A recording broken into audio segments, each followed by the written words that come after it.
అందరికీ నమస్కారం. నా పేరు చూకుల దుర్గాప్రసాద్ శాస్త్రి, బాపట్ల జిల్లా బాపట్ల. ఈ రోజున ఒక సామెతతో ఈ యొక్క వీడియో ప్రారంభం చేస్తున్నాను. ఆడలేక మధ్యల దరువు మీద పడ్డట్టు సామెత మనందరం కూడా విన్నాము. పూర్వీకులు మన పెద్దవాళ్ళు అంటూ ఉంటుంటారు. అంటే మనం చేయలేము, పక్కవాడు చేస్తే చూసి ఊరవలేమన్న తత్వంతో ఉండేవాళ్ళని ఆడలేక మధ్యల దరువు మీద పడ్డారు అని చెప్పని అంటారు.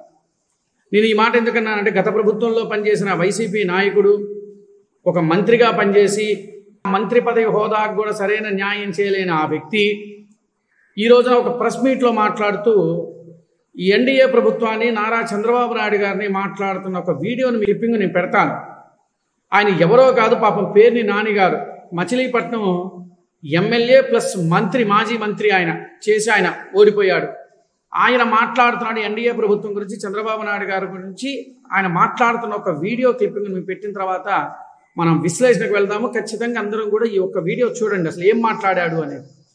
స్పృహ లేకుండా ఏదేదో 11 అని, 11, 12, 23 మన బతుకు 23 కాదా? 5 ఏళ్ల క్రితం మన బతుకు 23 కాదా? రాజకీయాల్లో మోసం చేసి కొద్ది కాలం ప్రజల్ని ఏమన్నా ఏమార్చచ్చు. ప్రజలు ఇప్పటికే 10 మాసాల్లోనే మీ బ్రతుకులేమిటో, మీ మోసాలేమిటో ప్రతిదీ అర్థం చేసుకున్నారు. చూశారు కదా ఆ వీడియో. ఏం మాట్లాడాడు దాంట్లో? 11 సీట్ల, 13 సీట్ల, 23 సీట్ల అని చెప్పని మాట్లాడుకుంటూ వచ్చాడు. మోసం చేసి గెలిచారు అని చెప్పని అంటున్నాడు. సారు, మన పేర్ని రాణి గారు, నేను ఒక ప్రశ్న అడుగుతాను మిమ్మల్ని. మరి మీరు గెలిచింది ఎట్లా గెలిచారండి? తండ్రి శవాన్ని అడ్డం పెట్టుకొని మీరు గెలవలేదా? తండ్రి చనిపోతే సంతకాల సేకరణ చేసి గెలిచి మాజీ ముఖ్యమంత్రి వైఎస్ జగన్మోహన్ రెడ్డి గారితో పోల్చుకుంటే మా నాయకుడు, మా చంద్రబాబు నాయుడు, మా నాయకుడు 100కి 1000 రెట్లు కరెక్ట్. ఎందుకో చెప్పంటారా? కష్టకాలంలో ఉన్నానని భరోసా ఇచ్చాడు.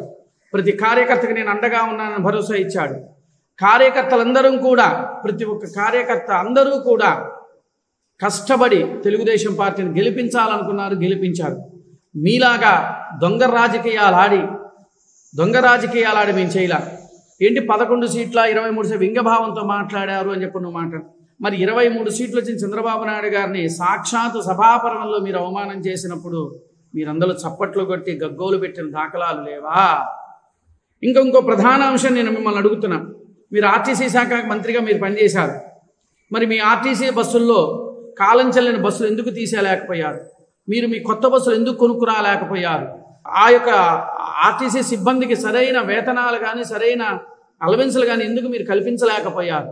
ఏ రోజున అసెంబ్లీకి వచ్చి అసెంబ్లీలో మీరు తీసుకున్న మంత్రి పదవికి ఏ రోజైనా న్యాయం చేకూర్చారా? రాష్ట్ర ముఖ్యమంత్రి అయి ఉండి కూడా మాజీ ముఖ్యమంత్రి జగన్మోహన్ రెడ్డి గారు కూర్చొని ఏ రోజున ప్రజల సమస్య గురించి మాట్లాడా? లేదా కంపెనీల గురించి మాట్లాడా? దేని గురించి మాట్లాడారని చెప్పి ఈ రోజున మీరు మా ఎన్డీఏ ప్రభుత్వం గురించి విమర్శిస్తున్నారు? కనీసం మాట్లాడే ముందు ఆలోచన ఉండాలి మనకి. మనం మైకు దొరికింది కదా, మనం మాట్లాడుతున్నాం కదా అంటే కుదరదు.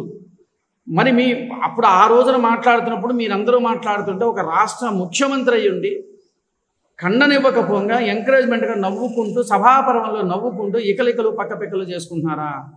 రాష్ట్ర ప్రజాధనాన్ని దుర్వినియోగం చేసిన మీ దానికన్నా ఎన్డీఏ ప్రభుత్వంలో చంద్రబాబు నాయుడు గారు వీళ్ళందరూ కూడా కలిసికట్టుగా ఒక సిస్టమేటిక్గా వెళ్ళి రాష్ట్ర ప్రజలను అభివృద్ధి పదంలోకి తీసుకెళ్లాలన్న సంకల్పంతో, దృఢ సంకల్పంతో ఉన్నారే తప్ప మీలాగా దాచుకోమనే సామెతో మా దగ్గర లేదండి.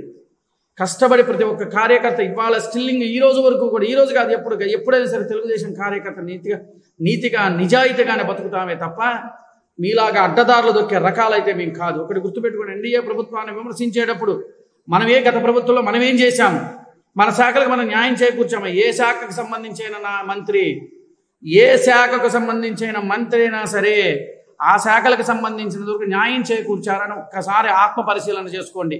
ఈరోజు ఏదో వచ్చేసి చంద్రబాబు నాయుడు మీరు ఏ రోజు కూడా రాష్ట్ర ప్రయోజనాల దృష్ట్యా ఏ రోజు కూడా అసెంబ్లీలో కానీ ఎక్కడా మీరు మాట్లాడాల.